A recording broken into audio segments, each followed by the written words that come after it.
That's a little bit unusual title there, but hopefully, as we get into the message and you see what we're talking about, it'll become clearer.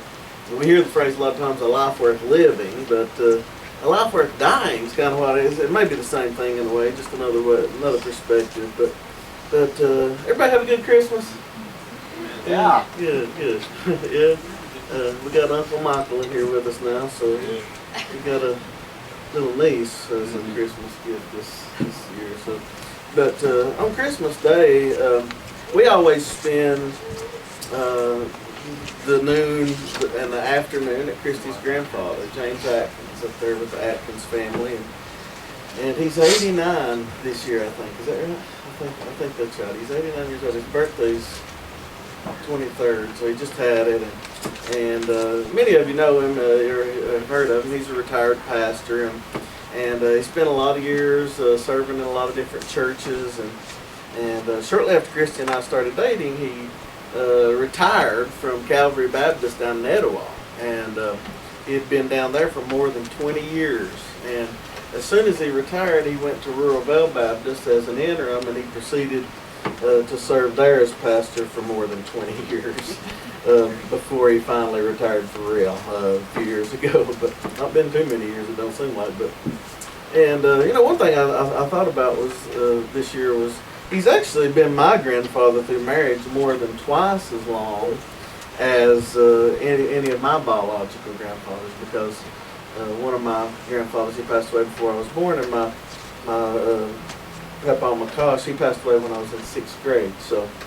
I didn't really have a grandfather. So he has a special place in my heart, of course. He married Christy and me, and I know he's prayed for us often, and he's given me plenty of wisdom. I know he still prays for me now, and he's a special man of God.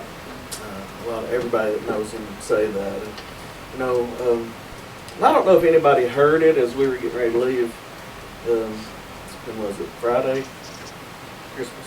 When it was Friday, but someone, I believe it was your dad, asked him about his plans for his week. It might have been Ricky, I can't remember. They were both kind of talking to him, and he just kind of seemed a little bit disinterested and murmuring a little bit. Couldn't really understand what he said at first, but then quietly I heard him say this.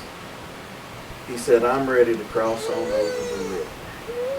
That's what he said, and I don't think, like I said, I don't think anybody heard him but me, but I was sitting right near him there, closest to him. But I know what he meant. He was answering the question. What are your plans? And I know he's not got plans as far as that speaks, but he's ready. And Christy's grandmother passed away a few years ago, and his only plan he has, I guess, at this point, they said something to him about watching the UT ball game. He just, his only plan right now is to cross on over the Jordan. You know what I'm saying? I mean, that's what he's looking forward to. He's ready to enter eternity and receive his reward. And when he said that, it reminded me of this passage that we're going to be looking at today in 2 Timothy chapter 4.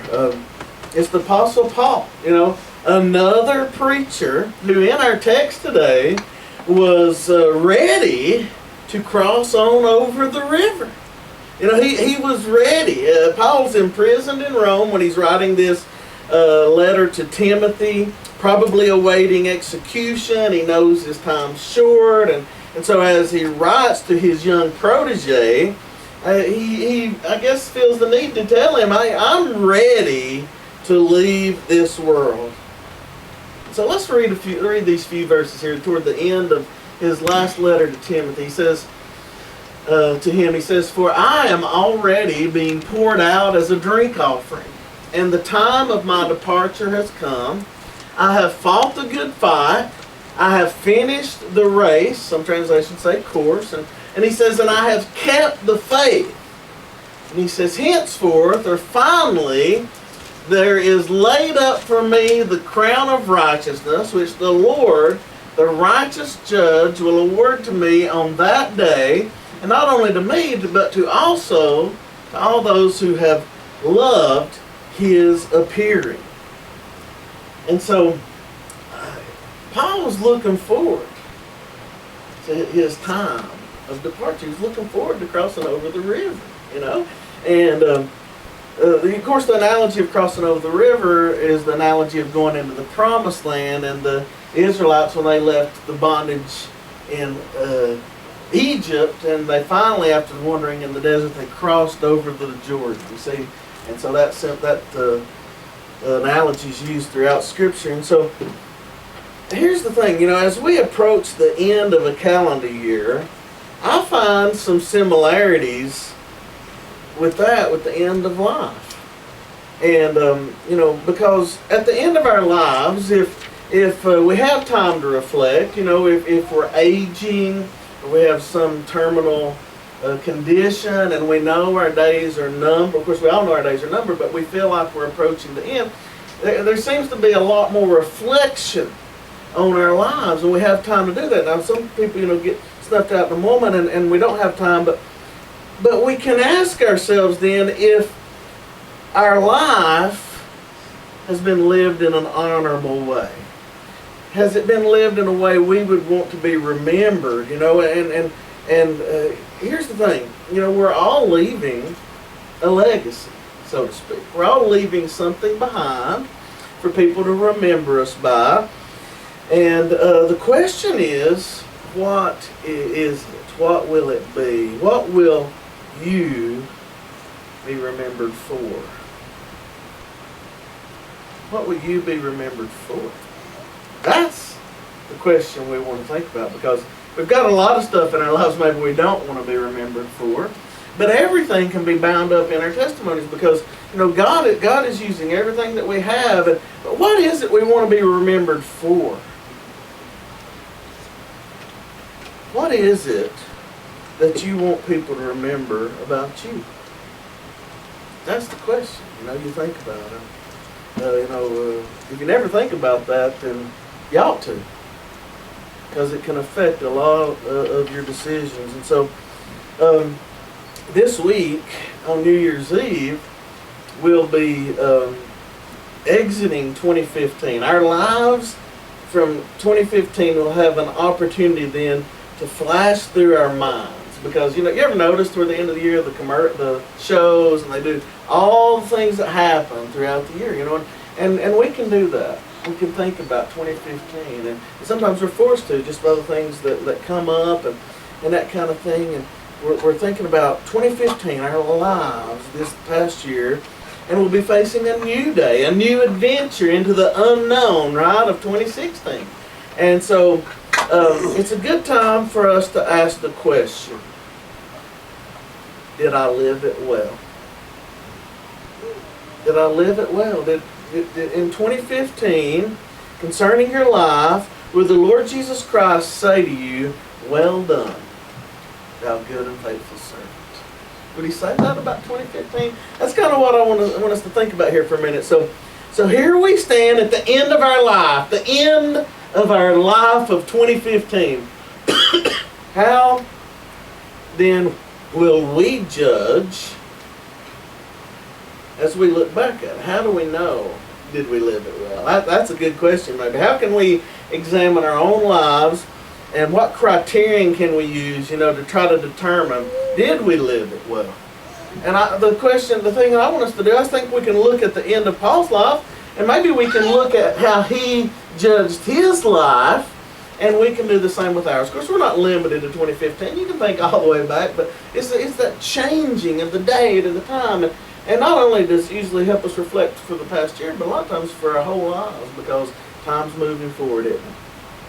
The days of our lives, you know, we're closer to the end of our life than we were, aren't we? And so we begin to think about those things. So how can we judge? And so the Apostle Paul, at the end of his life here in this text, he made a few judging characteristics that helped him to be satisfied with his life. He seemed satisfied. He started out pretty rough, you know. He was self-righteous murderer of Christians, wasn't he? And but when he came to the end of his life, he was satisfied. His life was complete. He was ready to pass over to the other side. His life was worth dying. See the point? He got to the point where there's some points in our lives where we're not ready to die. We got unfinished business. maybe we're not proud of who we were. We want that to change. It's not a life worth dying. You see what I'm saying? But Paul had come to the end of his life. He had done everything that he could to live for the Lord after he met Jesus, and now he's ready. You see, it was a life worth dying. And so, when we are not ready to die, we're not satisfied with our lives. And so let's look at Paul's example. And I want us to see how a life worth dying includes a few characteristics that Paul used here that we can use to examine our own lives. So this is what I want to do. There's 3 of them that I just want you to take note of this morning. Number 1 is this. A life worth dying includes sacrifice. A life worth dying includes sacrifice. Look at verse 6 with me. Paul says, "For I am already being poured out as a drink offering, and the time of my departure has come." And so when he says I'm being poured out like a drink offering, he's really, what he's referring to is sacrifice. He's saying my life has been a sacrifice. I've lived my life for the cause of Christ, for the gospel of Jesus. I sacrificed my life, and now I'm continually pouring out my life as a sacrifice right to the end. And that comes from the Old Testament. There was this ritual that accompanied some of the sacrifices, and the law mandated, that when a worshiper brought an offering to the temple, part of it was consumed upon the altar, and part of it was given to the priest for their own sustenance and for them to use. And so, when the offering was consumed by fire, sometimes what would happen is the worshiper would bring a drink offering, an offering of wine. And as their offering was being burned, they would pour that wine out onto the flames, and the liquid would then vaporize. And of course it put off this sweet smell. And so this is what Paul's referring to. Is that he's referring to this offering of being poured out like a drink offering. And wine was a symbol of joy in the Old Testament. And when they pour out the wine, they poured it all out. They didn't keep anything back for themselves. They didn't give any of it to the priest. It was a complete sacrifice. And so the drink offering was a symbolic way of saying, I'm gladly giving all that I have to the Lord. And that's what Paul's referring to. And so he said, the sacrifice that I offer is given as a symbol of my wholehearted commitment to God. He says, nothing's held back. All that I have, I gladly give to Him. He lived a life of sacrifice, didn't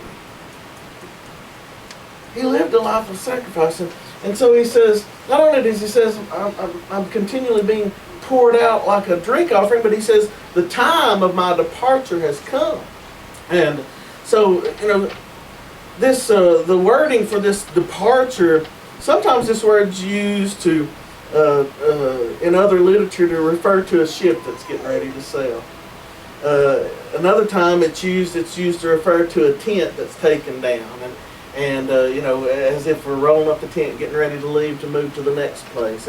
And there's quite a few other analogies, but basically, what Paul's thinking and what he's saying is, he's saying, look, I'm ready to set sail. It's time for me to fold up this tent and move, from this part of life and this body into the spiritual reality that I'll experience in the presence of the Lord. That's what he's trying to communicate. And so Paul's basically saying, hey, my life has been a sacrifice, and I'm ready to cross over the river. He understood a life worth dying includes sacrifice. He had lived his life after meeting Jesus on the Damascus Road, and as a sacrifice being poured out on the altar, giving him everything, and now he's ready to finish it. He's ready to finish it. See, a life worth dying includes sacrifice. So I want to ask you this morning, does your life include sacrifice? Because we have a tendency to not really sacrifice. We have a tendency to want to live life for me, not for others. But that's not what Jesus did, is it? That's not what Paul did. And so a life worth dying includes sacrifice. Does your life include sacrifice? That's a good question to ask as you look back. Is your life worth dying? Does it include sacrifice? Have you lived a sacrificial life? Are you pouring yourself out as a drink offering for the glory of King Jesus? That's number one. Number two, another thing we can use to examine, another characteristic is this. A life worth dying also involves service. It involves service. And when we look at verse 7, we see Paul, he uses these three phrases, these three sentences. He says, I fought the good fight. I've finished the race. I've kept the faith. And so, when you see Paul say this, you think about Paul's life. We know a lot about the life of Paul, probably more than just about anybody else, in the Bible almost. But Paul used, these words to describe his own life.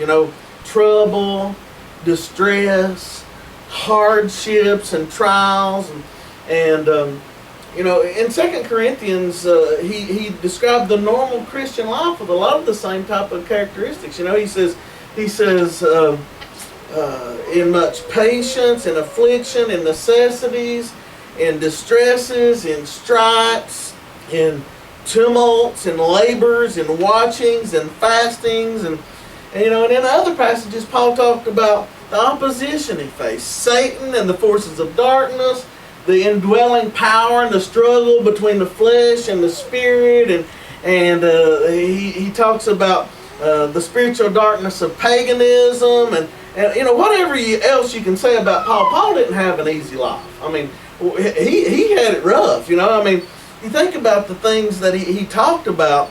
He had the scourgings and beatings. He was shipwrecked and imprisoned and all those things. And Paul says, I've kept the faith. I've finished my course. I finished the race.